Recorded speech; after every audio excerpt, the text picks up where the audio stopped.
Olá, meus irmãos, tudo bem? Estamos aqui de volta para gravar mais um vídeo, mais uma videoaula, mais uma videoaula da IBD, né? Aqui nós estamos uma série de estudos, tá? Relembrando aí que nós já vimos aí até o capítulo 4, né? Eu deixei ontem, lançou ontem aí uma parte do capítulo 4, e agora nós vamos ver o capítulo 5 de Gálatas, né? Dentro do nosso estudo sobre o fruto do Espírito Santo. Então, vamos lá? Vou colocar aqui, vou apresentar a tela aqui para vocês. Aqui, nesse capítulo 4, o foco é esse, né? Santificação, a prática da liberdade em Cristo Jesus, tá aqui no capítulo 5. Antes de começar o texto, eu quero primeiro dar uma reflexão sobre a questão da liberdade da escravidão. Eu coloquei aqui uma cópia um documento, né, que representou a Lei Áurea, assinada pela Princesa Isabel em 1888, onde aqui, de uma forma bem objetiva, né, com poucas palavras, ela simplesmente assina esse decreto dizendo que a escravidão era proibida no Brasil. Ponto. Então, esse documento garantia que ninguém poderia escravizar. Porém, na realidade, o que aconteceu foi que essa carta, ela simplesmente foi um proforme, porque as pessoas que viveram durante muitos anos, nasceram, inclusive, nessa condição de escravizada, elas, ao saírem da casa onde elas estavam servindo, elas continuaram numa situação terrível de escravidão. Elas não tiveram norte, elas não tiveram uma referência, elas não tiveram suporte algum para poder viver realmente essa liberdade. Então, aqui existia uma liberdade no papel, mas que na realidade ela não existia, para muitos, para a maioria. Agora vamos para o texto. Pegue sua Bíblia, ore agradecendo a Deus por esse estudo, pedindo orientação dele, do Espírito Santo, para que ela possa ser realmente vivida em nossas vidas.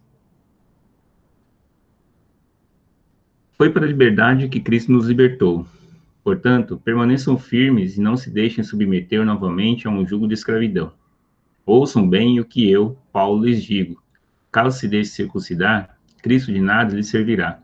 De novo declaro a todo homem que se deixa circuncidar que está obrigado a cumprir toda a lei.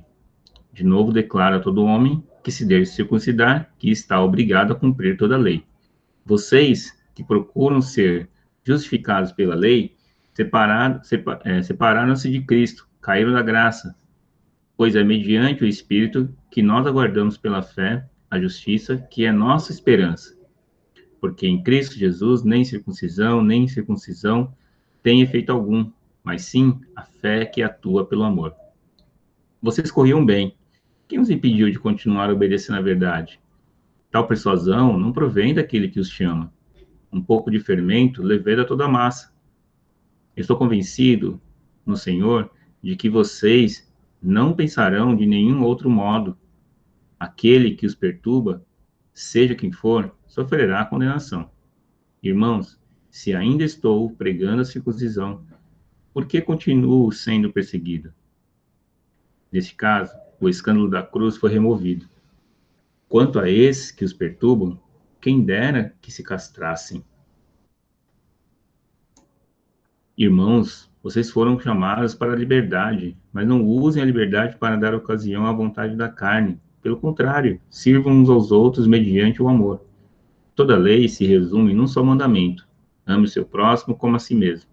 Mas se vocês se mordem e se devoram uns aos outros, cuidado para não se destruir mutuamente. Por isso, vivam pelo Espírito, e de modo nenhum satisfarão os desejos da carne.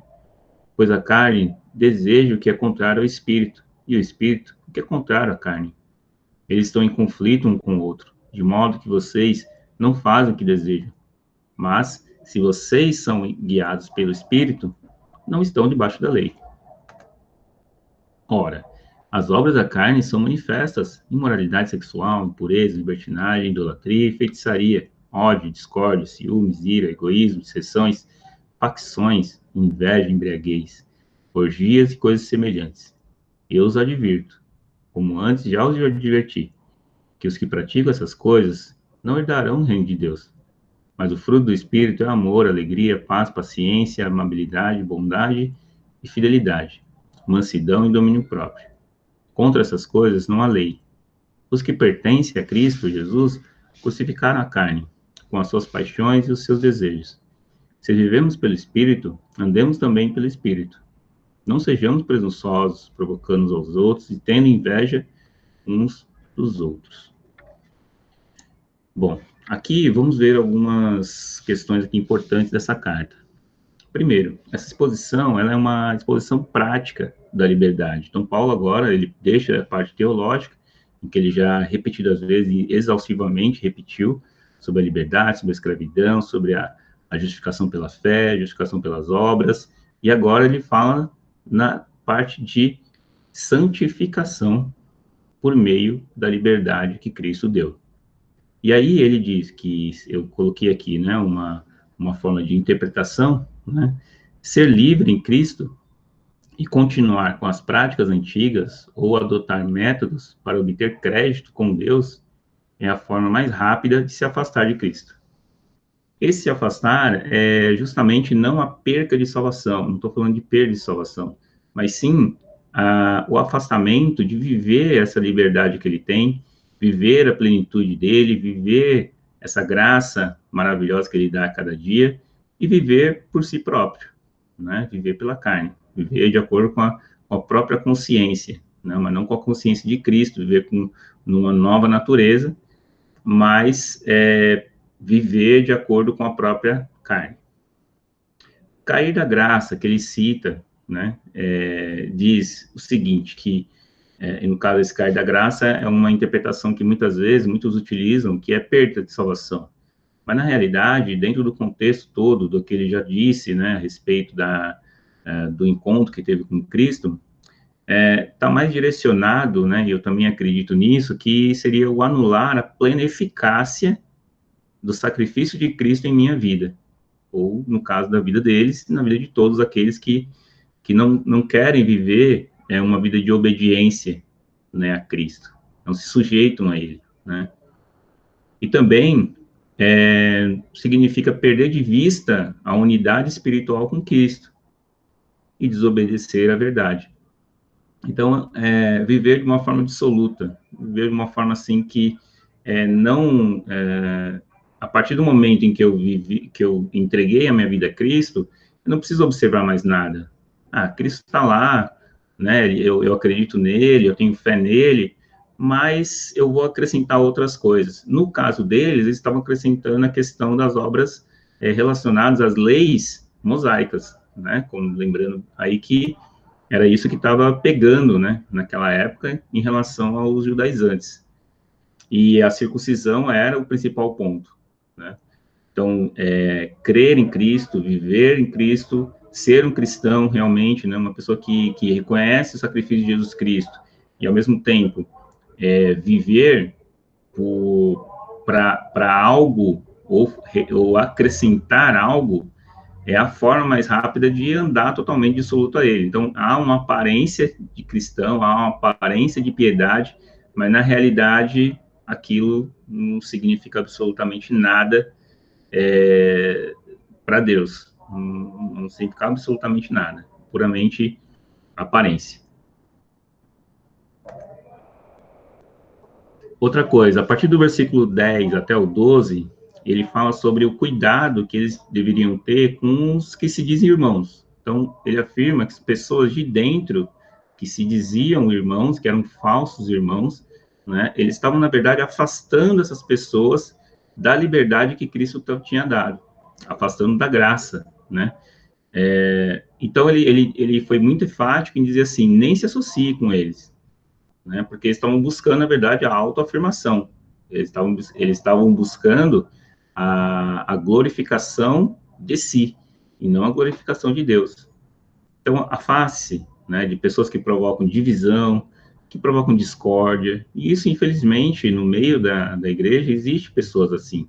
E com pessoas assim, tem que andar o mais rápido, mais fora possível, porque vai instigar um elemento que está aí, que nós não podemos ignorar, que é o pecado, que é a nossa antiga natureza, que é uma luta constante contra a gente. E se nós andamos de uma forma constante com pessoas assim, pessoas que tragam más, né, são as más companhias, né, dentro da igreja, pessoas que provocam sempre discórdia, fofoca, essas coisas, eu vou me associar a ele, eu vou me moldar àquela pessoa e vou começar a andar como ela. E aí, a partir daí, eu não ando mais de acordo com Cristo, mas de acordo com aquela pessoa. E era isso que estava acontecendo. Então, ele estava alertando, prevenindo, não ande, porque senão você vai se tornar como ela. Essas pessoas, quando a gente fala da condenação, aqui também, a condenação é a pessoa que está buscando para si própria. Está procurando corda para se enforcar, né, como diz aí no dito popular. Porque elas estão, na verdade, mexendo com pessoas que foram transformadas por Deus, que foram resgatadas por Deus. Então, mexendo com as pessoas é a mesma coisa que está ofendendo a Deus também. Nos versículos 13 a 15, ele diz sobre a liberdade, né? E ele fala que foi para a liberdade que Cristo nos libertou. E essa liberdade, ela é uma liberdade com responsabilidade, né? E é uma liberdade que ela provém do amor. E aí eu queria ler, né? Eu deixar aqui esse texto de Levítico, maravilhoso, né? Levítico 19, 13 a 18, em que eu vou ler aqui com vocês, tá? Depois vocês podem dar um pause aí no vídeo e acompanhar também. Então diz assim: não oprimirás o teu próximo, nem o roubarás. O pagamento do diarista não ficará contigo até a manhã seguinte. Não amaldiçoarás o surdo, nem porás tropeço na frente do cego, mas temerás o teu Deus. Eu sou o Senhor. Não farás injustiça em um julgamento. Não favorecerás o pobre, nem honrarás o poderoso, mas julgarás o teu próximo com justiça. Não divulgarás calúnias entre o teu povo, nem conspirarás contra a vida do teu próximo. Eu sou o Senhor.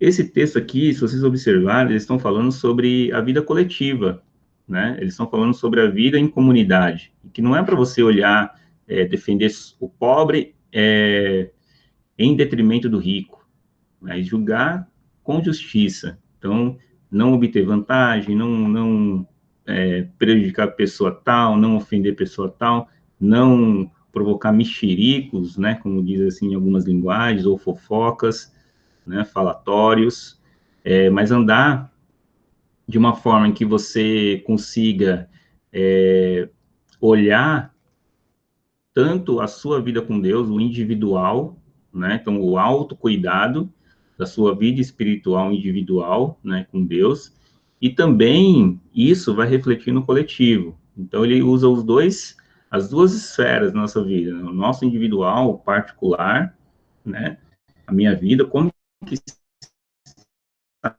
a minha vida, né, comigo mesmo, né, com Deus, e também com o coletivo. Né? Uma coisa não tem como viver separado da outra.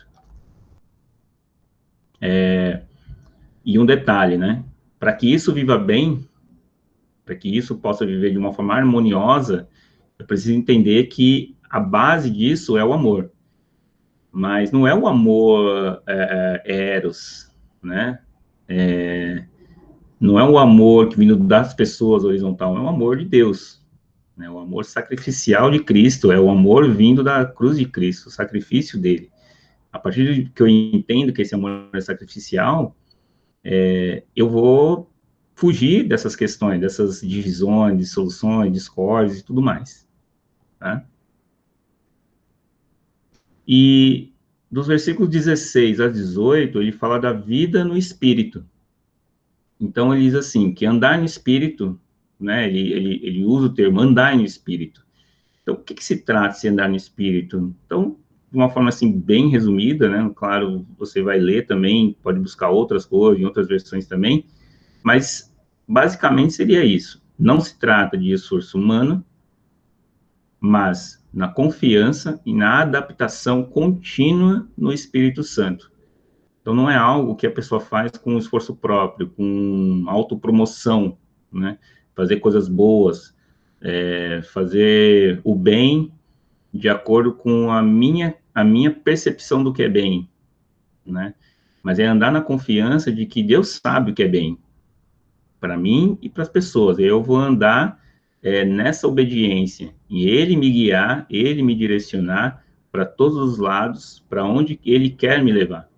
E não me levar para onde também eu quero ir. Talvez eu queira para um lugar, mas o Espírito Santo está falando, não vai para lá, e eu obedecer e não vá, e não vou. Né? Como aconteceu muito com o apóstolo Paulo. Então, ele estava usando muito da experiência dele também. E também viver uma vida de santificação que ela é contínua, né? Eu não vivo a vida de ontem, eu vivo hoje. Então, o hoje eu vou viver na confiança do hoje. Entregar minha vida hoje, entregar minha vida amanhã, como uma coisa, uma questão contínua, tá? E no fim, né, os últimos versículos, do 19 ao 26, aí ele entra na questão aí central, né, no ponto central do nosso estudo, que a gente fala sobre a obra da carne e do fruto do Espírito Santo. Eu coloquei aí algumas contradições, os contrastes que existem que o apóstolo Paulo ele coloca aí, tá? Então, observe bem, nessa briga, nessa guerra, né, que existe entre nós mesmos, nossa guerra interior, nossa guerra civil interior, há um contraste, né? E aí precisa saber muito bem, separar muito bem por que existe esse contraste. Olha só, obras da carne, obras do Espírito Santo. Obras da carne, esforço humano, fruto do Espírito, pela fé, puramente da fé. Obras da carne é corrupto, né? É aquilo que ele está resgatando a natureza pecaminosa, então ele é corruptível. E o fruto do Espírito é santo, é separado, é puro, é verdadeiro. Obras da carne é puramente visual, né? Ou seja, é limitado. Fruto do Espírito é o Espírito. É aquilo que a gente não pode limitar a nada, a gente não pode controlar. Obras da carne, antiga natureza, é aquela que caiu, é aquela do pecado de Adão, é aquela que trouxe toda uma série de prejuízo, né, tanto no indivíduo como no coletivo, na natureza e tudo mais. E o fruto do Espírito é a natureza renovada, é aquela que foi renovada na cruz de Cristo, é aquela que vai fazer caminhar com uma cosmovisão diferenciada do todo. Obras da carne, ela é plural, ela é dissonante, é confusão, né? Ela tem várias, tanto que ele destaca, né, algumas aí, mas tem tantas outras, né? Ela transforma muitas vezes, por ela ser plural, ela transforma, às vezes, ela quer transformar, né, uma obra da carne em algo de Deus, né? Ele quer transformar algo errado em certo, né? Como certo, né? Fingir que é certo, na verdade, né? Se passar por certo. E o fruto do Espírito é singular, ele é o fruto, né? É o Espírito Santo que dissemina todas as coisas, né? A amabilidade, é a partir dele, é a partir desse fruto que ele vai dar, vai direcionar para todas as coisas, diferentes situações, né? Tudo foca nele. Não tem como eu falar assim, Senhor, eu quero só a amabilidade, né? Mas eu não quero ter domínio próprio. Todas as coisas são um só. A partir do momento que eu estou em Cristo, a partir do momento que eu me entrego totalmente a Ele, todas as demais coisas referentes ao fruto do Espírito também, ela vem sobre mim, as bênçãos vêm sobre mim também, a partir do momento que eu foco no Espírito Santo, no fruto, né? Que é o centro de tudo. É singular, é único. Bem, gente, aqui são as referências, né, que eu utilizei para esse estudo. E aí eu vou deixar mais uma vez, ore, leia, pesquise, reflita, pratique. E até a próxima aula, se Deus quiser, em nome de Jesus. Deus abençoe a vida de vocês. Tchau, tchau.